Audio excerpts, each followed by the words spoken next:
Yes, sir. What's the deal, folks? And welcome to a very special edition of TLT SPORTALK with your boy iMac. You already know the deal. This show, we talking all what's hot in sports, baby. We highlighting the Canadian Football League with a special CFL preview episode. We got Canadian Football League Hall of Famer Nik Lewis in the house. We about to get straight into it. For easy podcast access and exclusive merch, go to theleisuretimepodcast.com. That's theleisuretimepodcast.com. Let's get it.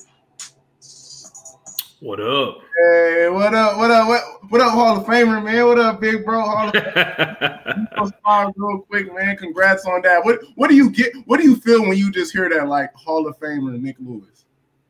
You know, really, it's about my family. It's about the people that sacrificed. I'll tell people all the time, I had my time to shine when I played. The people that sacrificed for me to do it for as long as I did, it's always a blessing. So that's really a testament to let them know that I didn't take it lightly, their sacrifices. And, you know, I can't wait to enjoy it with them because it's truly an honor for them just as much for me. Amen to that. Amen to that. Speaking of the fam, man, crazy past almost 24 months where we've been through in this country. You know, how's everybody holding up? How's the fam, man? I know you be changing locations a lot. So how y'all just doing in general? We're doing good, man. I'm just enjoying everything right now. We're doing great on the back end of everything. So I can't complain because at the end of the day, we're all in a position to really help each other. Amen. Right? So whether you're vaccinated, you're not vaccinated, I don't understand why it's such a big deal if you're vaccinated to tell people to get vaccinated, or if you're not vaccinated, tell people not or why are you doing that? So to each their own. I know me, I'm vaccinated. I have to cross the border way too many times. And yeah, you can't get into Canada without the double vaccination. So I'm with you, bro. It's like, you know, I work in, you know, in my field where I work at, you know, I decided to get the vaccination just because, like, I just didn't want that to be like a crutch for me, right? I didn't want to have to be that guy that's like, you know, not vaccinated. Now you have like your coworkers and possibly even like, you know, kids that you're watching and stuff under you, possibly having that threat of getting it from you. I'm not saying that I can't get it, but at the same time, you know, getting the vaccine and, you know, going to the grocery store still masked up, going to restaurants masked up before I get my food, doing little things like that. You know, I'm just trying to beat it that way. Oh, of course. And I felt really good after getting both shots, being in New Orleans a couple months ago and then being in Vegas last month. I'll be in Orlando this month and then back to Vegas. So as much as I'm around people and doing things with AO, it's a blessing to know that I don't really have to worry about it too much. Yeah. I know with the Delta variant, I have a friend that got he's double vaccinated, but he had like a really bad 48 hours. But that's all it was. And I have another friend that's unvaccinated, and it's really bad. Oh, man. You know, and you know, I'm praying for that person, whoever that is, because, you know, just because I'm vaccinated, I don't want, you know, people that's not vaccinated. I'm not flicking y'all off, or I'm not telling y'all, you know, saying, aha, look at you, you got COVID or nothing like that. But still, you know, take into consideration everything. You know, sometimes in life, you can't always think about selfish things, right, about yourself. So, you know, I know we're supposed to be talking about football, but I think this is important to talk about too. So, man, vaccinated or not, be smart, do the right things. You know, just try not to spread it the best you can, man. So, yeah, if you're at risk, just be cautious, right? If you're not at risk, just be, you know, polite. It does nothing for you to go into a store and they said wear a mask. Just wear a mask. I mean, you're in the store for a limited amount of time. If you want to do things, but what you're doing is helping other people, right? Like you said, it's not about you. I mean, you might be good, but it's not about you. It's about everybody and living in this ecosystem and being able to do what they want to do and hang out. So, you know, just be respectful for the people around you, regardless how you feel about it. Absolutely, man. So, bro, Let's talk some ball now, right? Because we got the we got the 2021 CFL season scheduled to kick off this Thursday. Got the TiCats visiting the BlueBombers. The first CFL game since the 107th Grey Cup back on November 24th of 2019. What level of excitement you think is going on right now with the CFL fans, with the players, with the coaches, with just the whole CFL vibe? What kind of excitement you think this season that this season is going to bring for that country? Man, I just know when you start with the players, right? Taking a year and a half off since you played your last game, going on an extended training camp without a preseason game. We know it's not going to be great football week one. I mean, defense is going to come out, fly around, be hitting people. Yeah. You got to expect a couple injuries and things, but you know they're going to be on 10. I mean, as a player, right? You got Brandon Banks coming back. You know, Andrew Harris is missing this game. You have Jeremiah Masoli starting. Jeremiah Masoli. You have the defense reported that in Hamilton, right? So you have so many elements to kick off this season that it's really exciting times, and to understand just the gratitude to have it back. I think more people have missed it so much than the people that just say anything about it. So from a fan's perspective, I mean, 4 months ago, there was no fans in the stands, right? It was going to be a season without fans. Now you're looking at packed houses. So I heard Saskatchewan versus, I want to say BC. This pack is sold out. I want to say Mosaic is sold out. I will be there. That is a scene, as always. Mosaic, that is a scene that can make some NFL teams seem inferior. That Mosaic scene, especially during Halloween time, I should say. So, me personally, bro, I think the excitement is kind of there. I think it's built up. The level of I guess execution, both offensively and defensively, I feel is going to be shaky. Because yes, on defense, guys are going to be flying around, but that don't necessarily mean they're going to be doing their jobs. You know what I'm saying? So it's they're going to be mental breakdowns. I mean, bro. That fourth quarter, that second half, coming back out, like, just imagine you haven't played a game in a year and a half. You come out of college, you usually coming out of college and playing a game very soon. Yeah, and you know, in 4 or 5 months, now you haven't played in a year and a half. Exactly. And if you didn't make the playoffs, you had played in almost 2 years. Man, right? And it's real. It's real. And a lot of guys, man, they weren't training in that 2020. They weren't. A lot of guys had to get jobs. A lot of guys had to do other things to support their families. You know what I'm saying? So it was kind of like, I feel like a rushed off season, even though it was a long off season for some CFL athletes, because a lot of guys were in situations like, oh man, do I leave my job for something uncertain?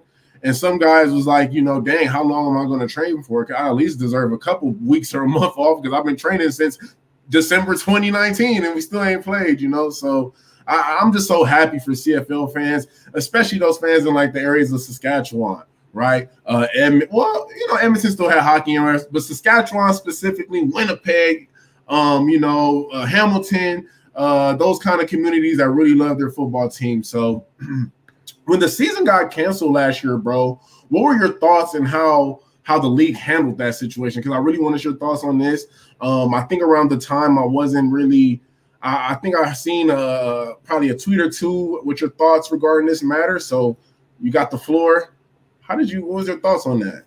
Man, it was just so abruptly.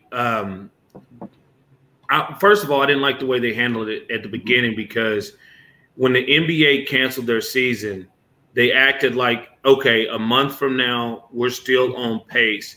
They never implemented anything to put up something in place to play last year, right? They're the only league that didn't play. Like, they didn't find a way to play. And I always said, you know, CFL is a gate-driven league, and it makes it very hard. They don't have the structure with 35 million people to be the NFL and the marketing machine the NFL is.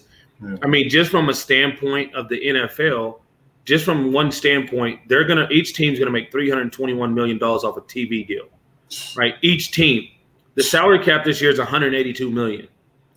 So they're already 140 million to the good before they even sell a hot dog or a ticket or pay for parking, right? So when you look at these different things and you see this, one, you got to go to a platform like AO, or you got to get something to where it's subscription based. So now you can charge the fans to watch the games. You can still drive the revenue. Yeah. Right. You still had to do things like that. And they never put anything in place to help themselves. Absolutely. And, it's always take from the coaches, take from the players. Always. Right? They never take from the front office. I don't see any front office taking any pay cuts, right? And all their contracts when you're taking from the athletes, I mean, coaching went from unlimited amount of coaches in 2018 to 11 coaches and a coaching cap in 2019. And now it's down to like 9 or 10 coaches. So you have coaches doing multiple jobs. You have coaches doing all this stuff to get things together. Yeah. And this is pro football. Like, coaching matters. I've been on Calgary with great coaches. Like, we were teammates in Montreal. When you got to Calgary, you seen a whole different level of coaching. I mean, even in BC, even when I went from Montreal to BC, I seen the difference, right? And I'm not to point no fingers at no guys or anything like that, but I've just seen the difference. Definitely, I've seen the difference. Yeah, but we got to call, a spade a spade. And my thing is this: I'm not going to sugarcoat. I'm not going to sugarcoat shit so that it's more acceptable to somebody else. Right? They don't pay my bills anymore, so I don't need that, right? So we had some horrible ass coaches then in Montreal. Yeah, and you know what? It's not like, honestly, I know football inside out. Yeah. Coaching is a hard thing because your goal is to help execute, help get your guys to be better than they were, and they got to buy into it. Absolutely. Right? You have to grow with the game, and there's a lot of facets of coaching. Where some guys are really good at teaching, some guys are really good at X's and O's. There's very few that's good at both, right? So that, there's different aspects of coaching where coaches were good in Montreal at certain things. It just collectively they didn't have all the tools to allow us to go out and win consistently. Yeah, they didn't have a plan. I mean, I feel like, that year was a lot of scrambling, but, we're going to say that for the special Nik Lewis interview we're going to have for the Leisure Time podcast. So, now we got the season kicking off with the TiCats and the Blue Bombers. Who you got winning this game, and what impact that ankle might have on Willie J? So I seen that Three Down Nation reported on Tuesday he missed practice with an ankle sprain, ankle injury. Knowing the guy, I mean, just seeing him play, I feel like he will still play, but you don't know. A lot of quickness, acceleration, that lateral movement is a lot of what he does. So what impact you think that's going to have on Thursday's game, and who you got winning, man?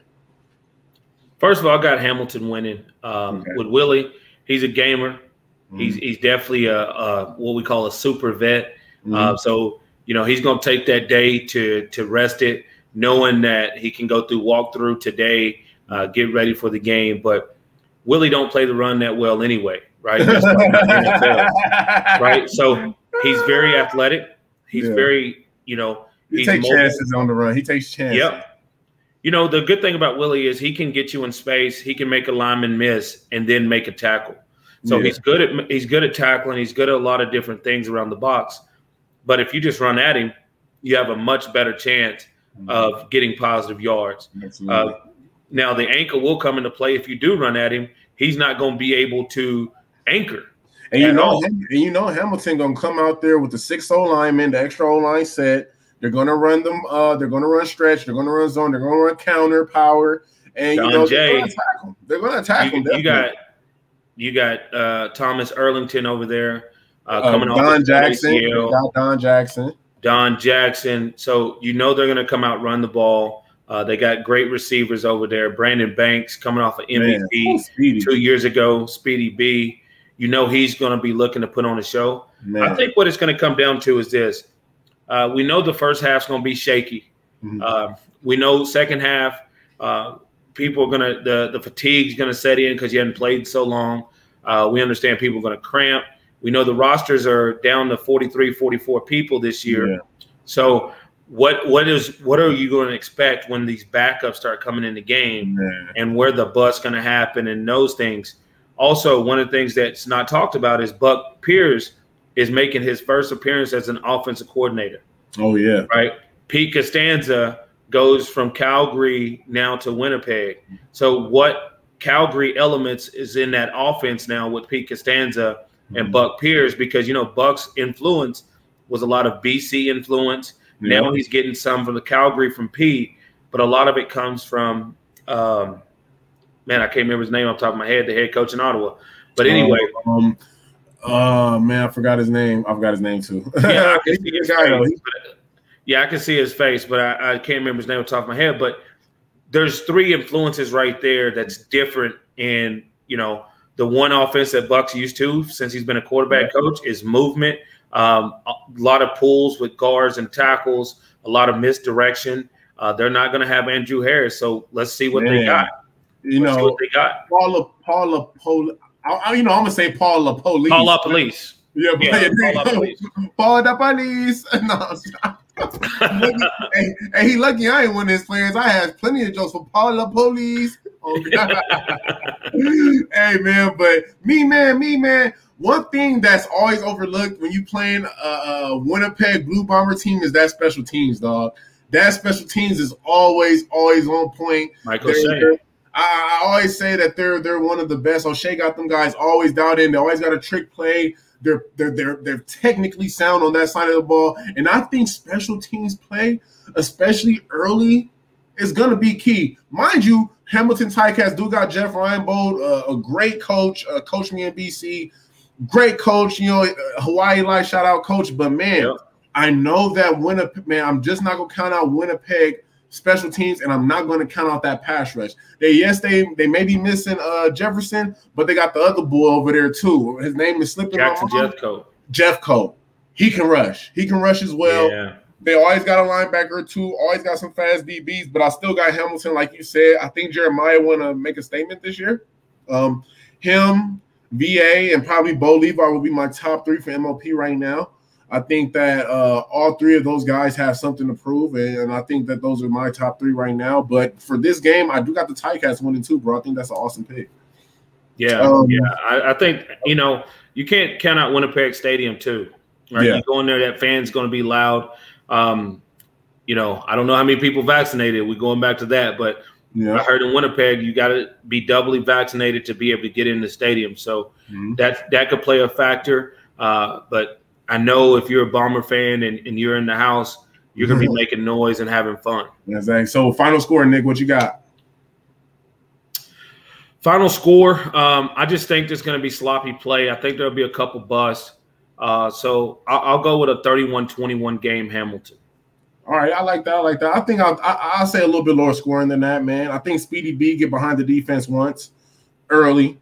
I got something around like a 24-20 kind of ball game, bro. Hamilton win, pulls off a close one, stop them on a fourth quarter comeback, and that's what I got. So now I want to share something. I don't know. Well, wait a sec. I don't know if Caleros is the guy though. Still, right? He got on a run just like the SAS quarterback. They got on the runs, man. And I don't know if it's just living on that prayer that you had, or if it's real. Because you got to remember, with Caleros though, he's going to get the ball out quick. And how Winnipeg plays the game, they're going to run the ball. If Andrew Harris there or not, they're still going to run the ball. So you could expect to see a lot of swoops to the flats, a lot of in the space kind of throws.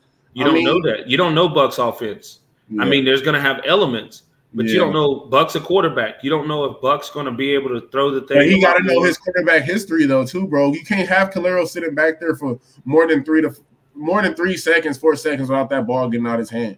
I mean, that's the MO of the guy. We'll see. So I'm going to share something with you. The CFL just released their power rankings, and I just want to go team by team with you and kind of, see what we got. So first team right here, the Hamilton TiCats, and this is what I want from you, Nick, bro. This is what I want. I want their strengths, need to seize, and breakout players. So their strengths, obviously, what's their strengths, right? Well, their strength is obviously their defense, right? They're going to lean on the defense. They're going to play tough man-to-man.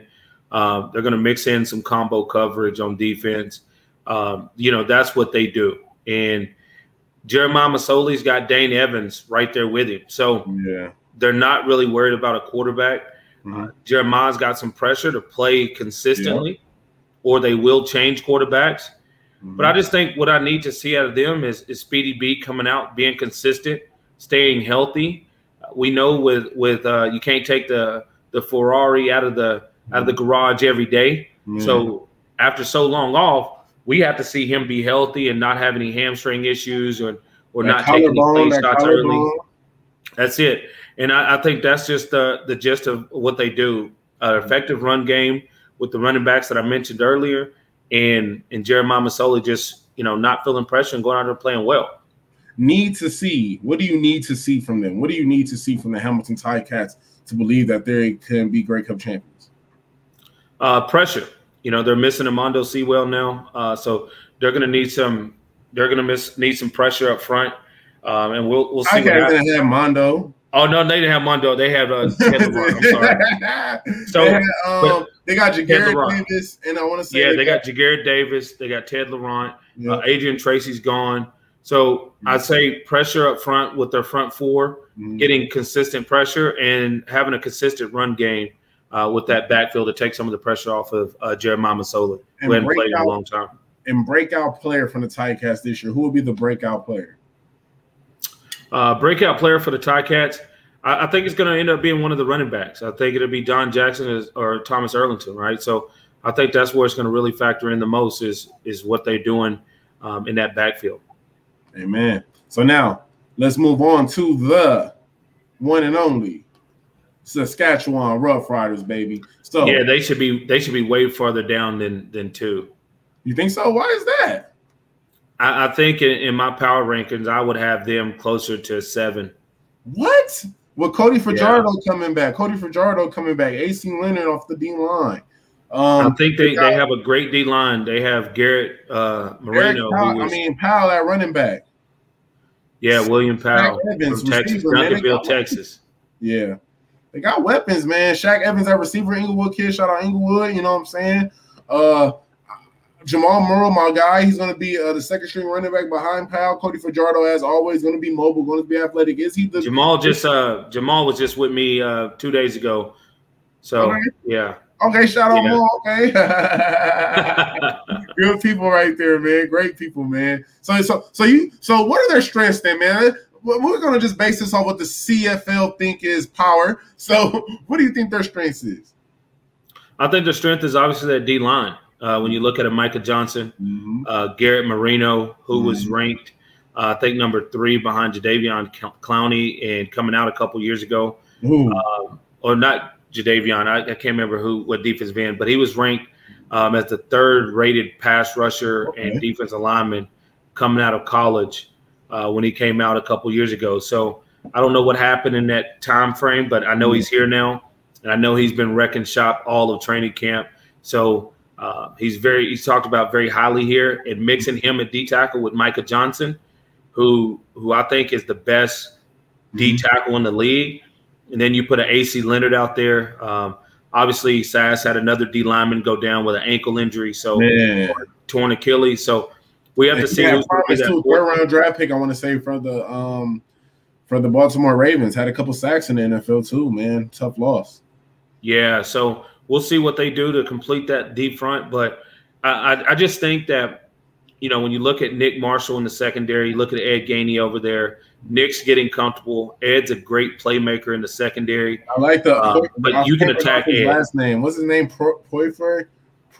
Oh yeah, Purefoy. I think he's going to be the breakout star for their team. I think he's the defensive MVP of their team this year. Yeah, I think he plays with an edge. I really like that. And I think their breakout player. I think their breakout player going to be Jamal Morrow. Jamal Morrow is a guy that's his game is ideal for the CFL. The guy had over 200 catches at Washington State in his 4-year career, something ridiculous as a running back, right? So I think that how they mix up that youthfulness in their backfield can help Cody a lot. Like I said, I don't think Cody is a Mike Riley. I don't think Cody is a Bo Levi. But I do think Cody can win the Grey Cup with the right pieces and the right operation behind him, right? I know Craig Dickerson, if he's anything like Dickey up in Calgary, I know that he's a very programmed, technically sound, you know what I'm saying, step-by-step kind of guy. And I think that if Cody followed the steps, I think I'm a little bit higher than him on 6, Nick. 6? Yeah. No, but see, but here's my thing. I think they have great offensive weapons with Shaq Evans, Braden Linnaeus, and you have William Lambert, Jordan William Lambert, and you have Kyran Swerve out there, and definitely William Powell is one of the best backs in the league. I just think Cody Fajardo is very limited in what he can do. He wasn't very accurate throwing the ball down the field, and I think that's where they really made their plays. If you watch the games in 2019 where they executed the ball down the field a lot, they were able to win games. But the rest of their offense was not very good. So changing offensive coordinators now and bringing in Jason Moss, that's going to change the elements. Moss a little bit better in the pass game, or I wouldn't say a little bit, a lot better than Mac could do in the pass game. Absolutely. Mac, obviously an offensive line coach, is going to be better in the run game. So we'll see how that mix happens and just see what happens with Moss there working with Cody Fajardo. Winnipeg strengths. Winnipeg strengths, that defense, man. I just think Adam Bighill, you know, when Adam Bighill's playing the way Biggie plays, he fires those guys up. He gets everybody lined up correctly. We already talked about Willie Jefferson and Jackson Jeffcoat off the edges. Man, they got playmakers in the secondary. So I think their strengths. Shout out Mercy Mason. That's my guy. Shout out Mercy, man. I know he back and he gonna be balling there too. Yeah. So the strength is the defense for them as well with Adam Bighill. What do you need to see from them then? What do you need to see? Offensive consistency, right? Buck Pierce taking over for the first time. Where's his offensive consistency coming from? Is it going to be with Andrew Harris toting the rock, or is it going to be in his new implemented style of gameplay, passing game, right? How much of the Calgary influence does he use, and how much of the Paul Law Police influence does he use? So to see his offense and watch it grow throughout the year, and they understand that, right? But like you said earlier, Mike O'Shea, man, with the head coach, a great special teams coach, came from special teams coach to head coach. So he's always going to have the special teams ready to play, and that's going to help them win some close games. Exactly, man. For me, man, I think their strengths, obviously, like we all said, is the defense, the D-line. I need to see the Q play, right? I need to see who's that backup behind Caleros. As you know, I know the previous backup is with the Cardinals right now, making him some good money. Shout out him. I forgot his name. Strippler. Yes. Chris. I know his first name, Chris. So shout out him making that good money. But they need a backup definitely. Breakout players. Who do you think is going to be a breakout player for them? I think one of the interesting parts about this is with the pay cuts and with a lot of different things and a lot of veterans holding out or not coming back, and you got guys doing that, it's going to be very interesting to see, right? If they use Darvin Adams like Calgary used Eric Rogers. Yeah. I mean, I think Darvin Adams is one of the most underrated receivers in the league. Absolutely. And if they can use him like that, he's going to be by far the breakout player for their team. Yeah, and I mean, I think he's already broken out, but I just look at what Pete Costanza can do for them and what he can implement. I just think that could be a huge benefit for Darvin and the rest of that team. My breakout player is Jeffcoat. I think that a lot of attention is going to be on Willie J, and for some reason, he just has the build to be just very dominant in this league. He has the long arms. He has the build. He has a great get off, and it would be awesome to see him take that next step and be that all-star alongside. It's a stretch game, right? So CFL is a big deal. An end spot in the West is open. That old goat went east, so the end spot for all-star is open in the West. You know who that old goat is too. Oh, of course, 28 sacks on all-time lead. Man, so you know that Willie J is probably going to be penciled in for one spot. So who's going to be that next end? I think that it could be Jeffcoat. I know some OG DNs that's probably going to hear this and probably think that I'm tripping, but, man, I think that that guy has a lot of potential, man, and it'll be awesome to see him do that. Montreal, strengths, man. We could talk a lot about this team. Shout out Kari Jones, man. You had to guide him in the right direction. Shout out my guy, your guy, big play VA, becoming his own in this league, stepping up, MOP candidate. Great receivers. Shout out Eugene Lewis. You know, it's guys that, you know, saying like Gino in 2017, niggas, is guys that you've seen that were pups, and now you see them flourish in this league. So, what are some of the strengths of the Alouettes? You know, that offense is very unique. They use a very old school offense. It's going to be interesting to see where Kahari has grown. You know, me and Kahari were teammates my rookie year. He's my quarterback the last 5 games of the season. Wow. So, to be able to see where he grows in that area, watching what Vernon did over the course of the offseason, bringing guys in, doing all these different things, I think that the strength of Montreal is the leadership that Vernon Adams possesses, and the belief that the team has in him and that offense has in him. I think that's a tremendous strength for them.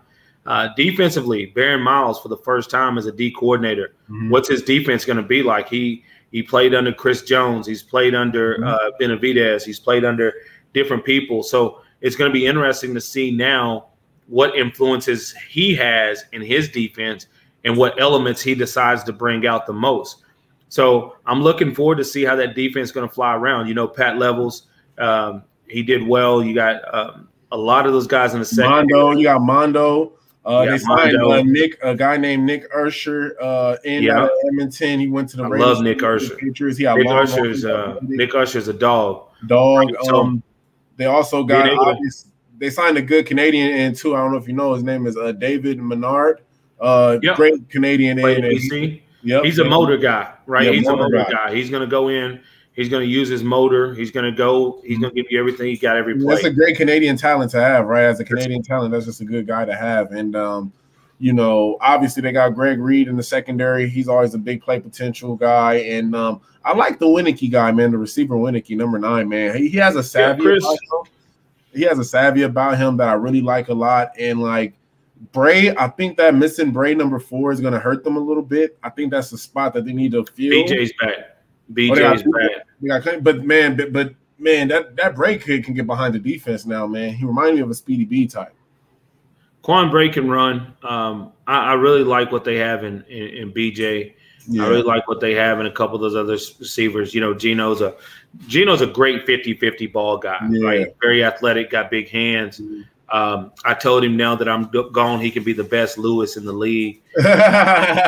So he's got to uphold to that. So I look forward to seeing what they do, because, you know, it's one of those things when you look at the other teams in the East.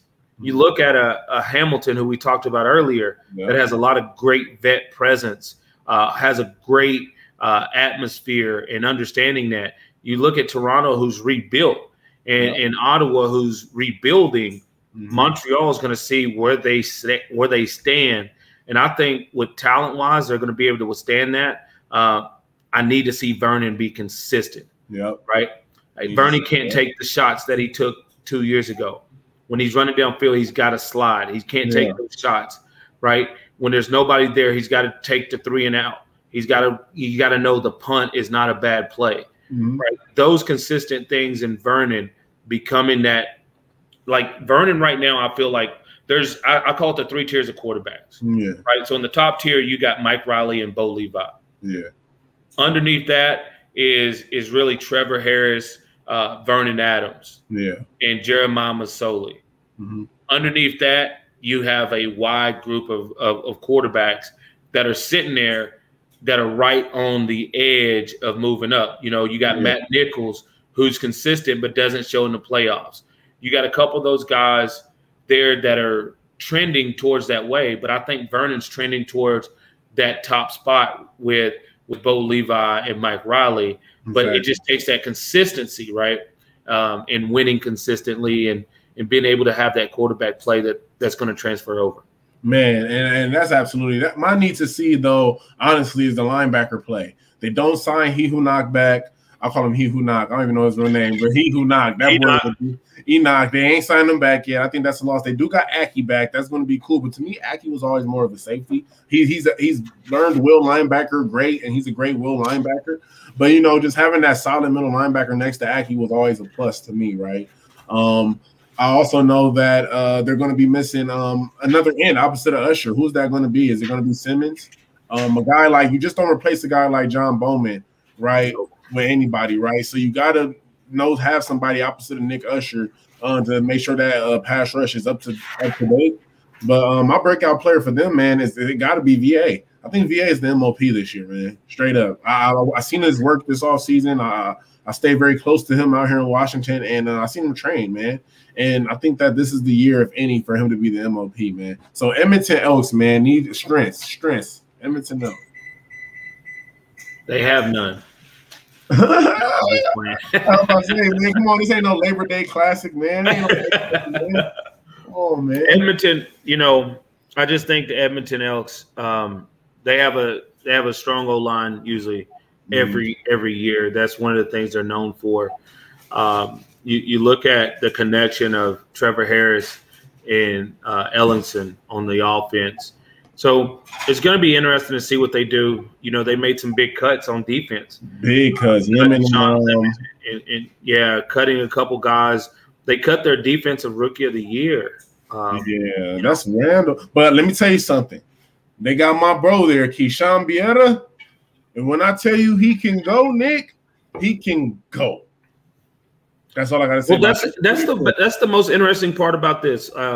I was talking to a couple guys yesterday about betting on games and stuff, and I was just saying that the interesting part of this is there's so many guys that wasn't in the season in 2019 that's going to be playing critical downs in 2021.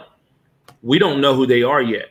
We don't have all that figured out yet. So when you look at a team like Edmonton, there is so much turnover. There's so many new pieces that you don't know what to expect from them, right? Their defensive coordinator is not the same. And we know this, that, one, there's certain guys that can play in schemes. And there's certain guys that can play they got Thorpe. They got Thorpe. Exactly. And there's certain guys that can play football, and there's certain guys can play in schemes. Yeah. And when Noel Thorpe is your coach, you can't play football. You have to play scheme, right? So that's something that's going to be really hindering to some of those guys that are really athletic over there that can go out and make plays, because you have to play within his scheme. He doesn't want you doing anything extra. So it's going to be really interesting to see what Edmonton does. What do you need to see from them, you think? I need to see the defense, right? Be consistent.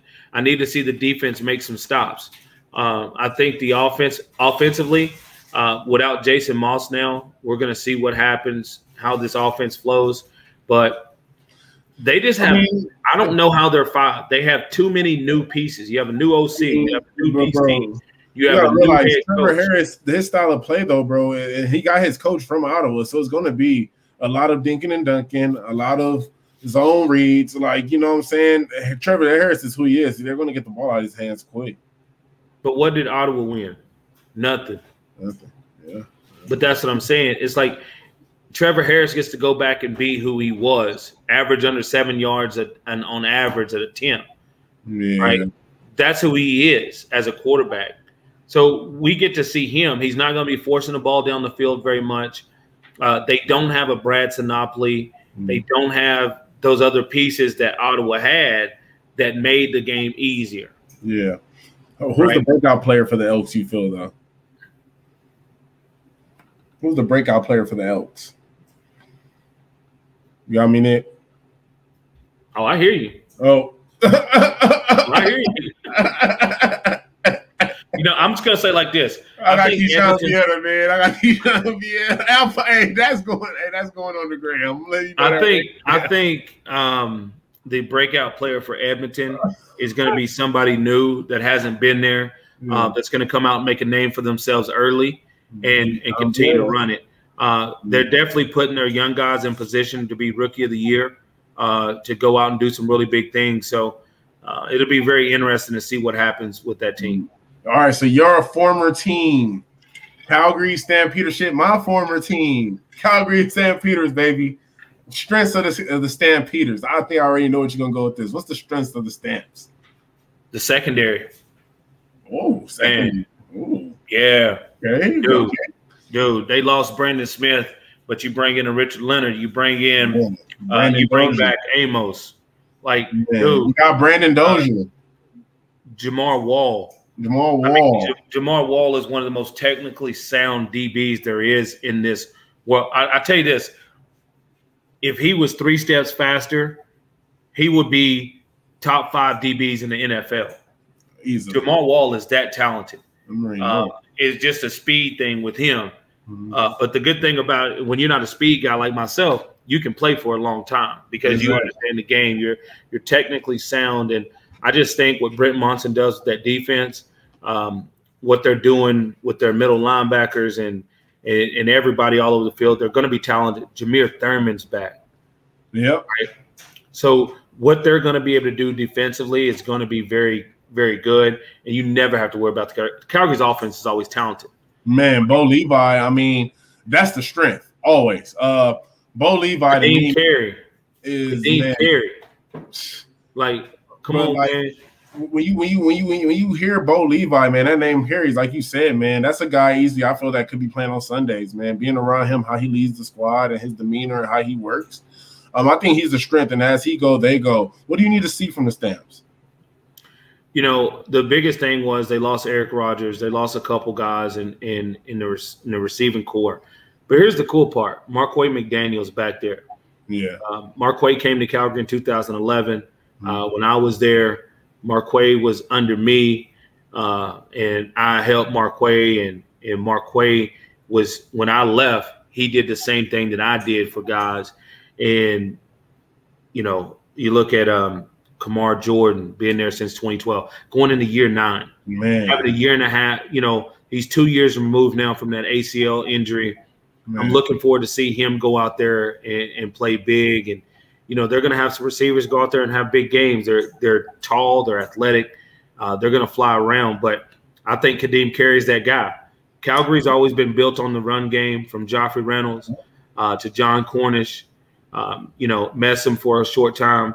But now Kadeem Carey is going to be that guy that can go out there. And because you think of like this, when you break down football to its simplest form, if you can average 3.5 yards on first down, you have a much better offense because you're going to be able to be at 6.5, 6 yards, 6 to 7 yards every, you know, if you can get there 60 to 7% of the time and you're playing second and medium, your offense is going to be efficient because you have your whole playbook.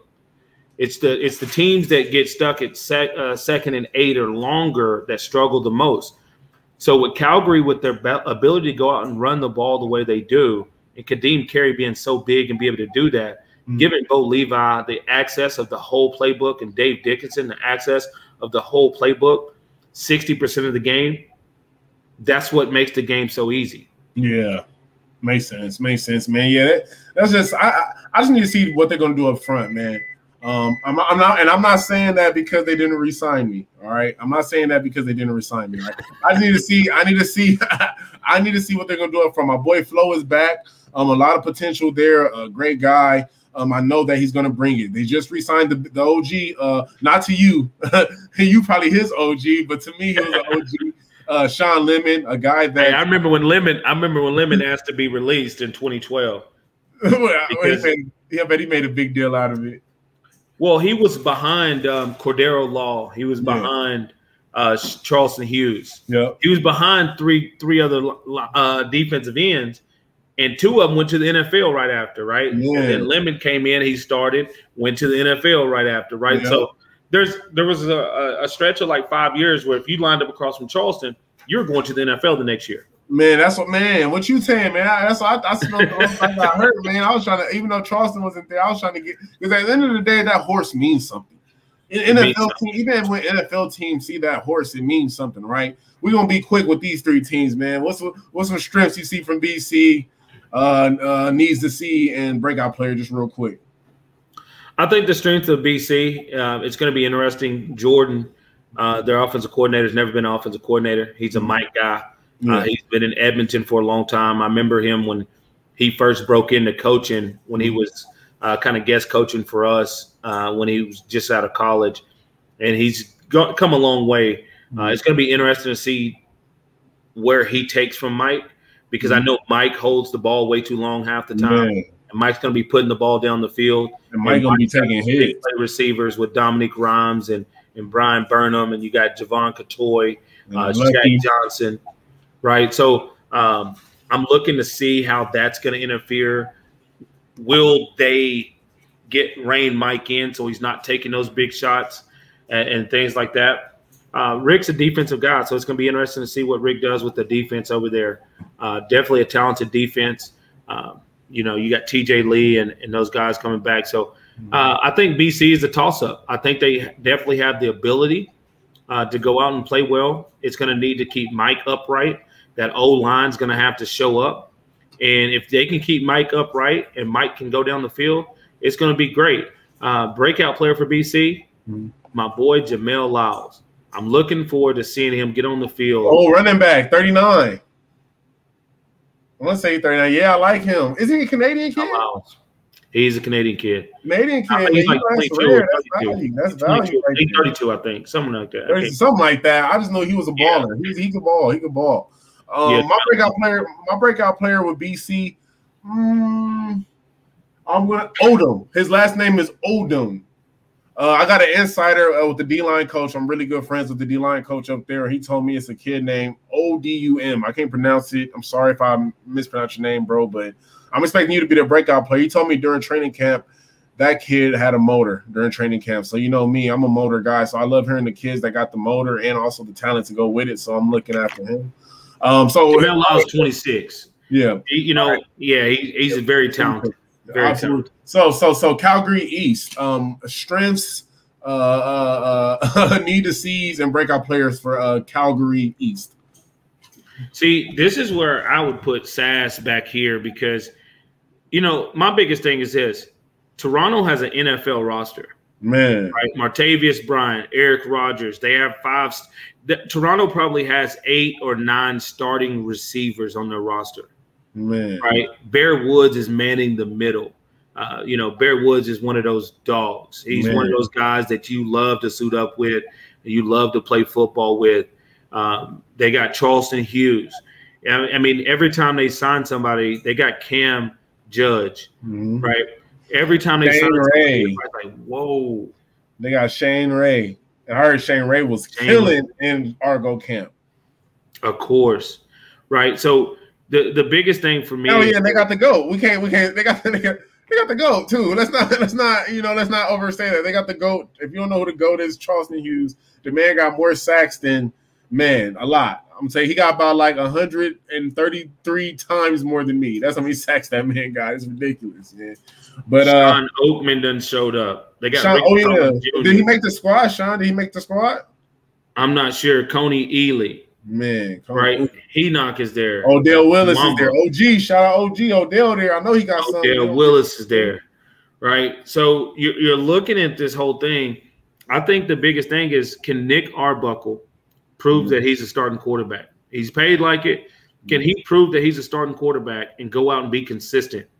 Their defense is going to be able to stop people, make big plays. Their offense is going to be explosive. And I think that's what's going to hurt them early in the year. They're going to struggle. They're going to lose a couple games early because they're only going to win games off of their big playability.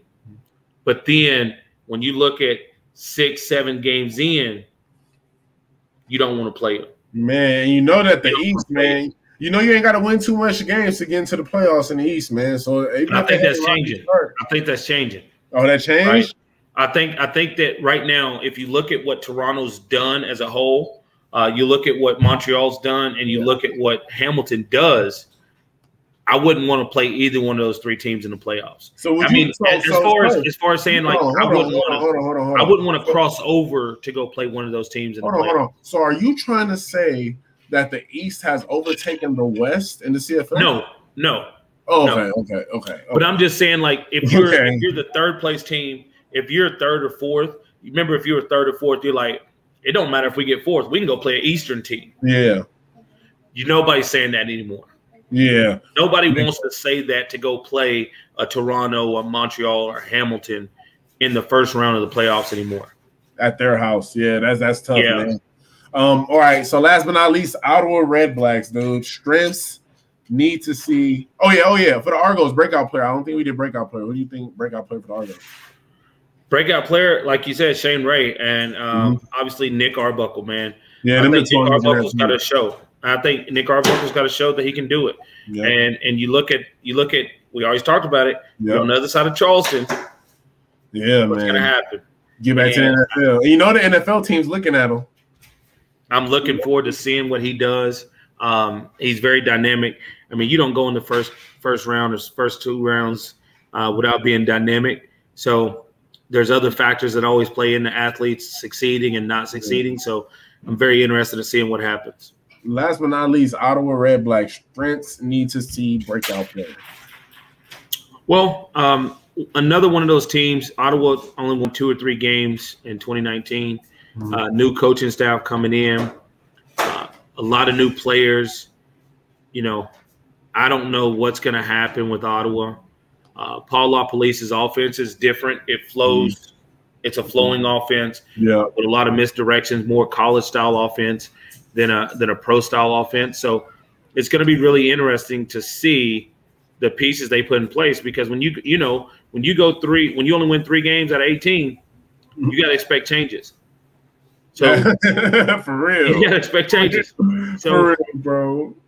You know, they had a linebacker, Avery Williamson, that had a lot of tackles. So I'm looking forward to see him on a consistent basis be able to hold down the fort for that defense.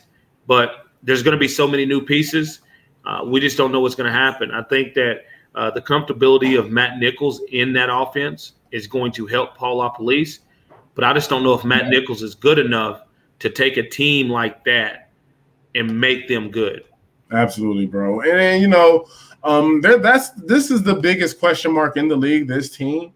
We don't necessarily know what we're going to get from the QB play, what we're going to get from the defense. But, you know, they got my dog Michael over there. I think that he's an explosive middle linebacker. I think Avery Ellis is always going to pencil in for at least 8 sacks. So, you know, they got some key playmakers over there. Don Uwemba. Shout out Don. Shout out the Mule. He also played with us in Montreal. You look back at it, that 2017 Montreal Alouettes team had some dogs on that team, man. You start looking at it, our record probably wasn't that great, but we had some dogs. Quick W. This is the last thing of the show. Just your quick W and L record for this right here. We got the week 1 matchups. We already said that we're gonna have the we got the TiCats over the Blue Bombers. So Lions, Roughnecks. Who you got? RoughRiders. I mean, I said Roughnecks. That's back in the day. Ottawa RedBlacks one. Lions, RoughRiders. Who you got? I'm gonna take the Lions in week 1. I just think that Mike Riley's gonna play well coming out of the gate, but they need to keep him standing. They're gonna have trouble with that front of Saskatchewan, but I just think that the limitations of Cody Fajardo are gonna come to light. Argo, Stamps. Who you got?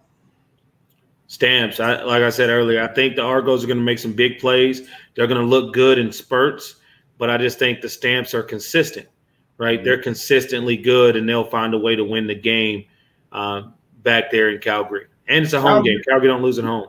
Man, it's Calgary versus Calgary, man, basically. It's Calgary versus Calgary. I think that them guys from the Argos are going to be kind of fired up to be back in their home stomping grounds, right? The head coach, the quarterback.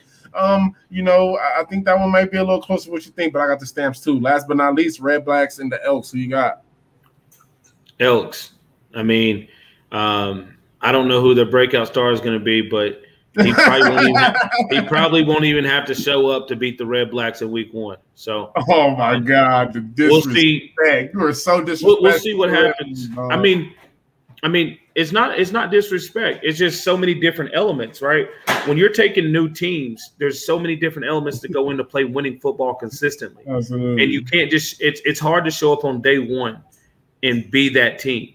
I mean, if you look at the team that Winnipeg had that Paul LaPolice was running with, like he had dogs up front. He had Stanley Bryant, who's been considered the best offensive lineman in the league for the last 5, 6, 7 years. For a minute. You had big tackles. You had big guys up front that you can consistently depend on. You had Andrew Harris in the backfield. You had Darvin Adams. You had all these different elements of what they were doing. You had the special team play that make plays. He doesn't have that right now in Ottawa. Yeah. He's building that. So it's no disrespect to Ottawa. It's only just saying until they get to that point, right now, it doesn't exist. Amen.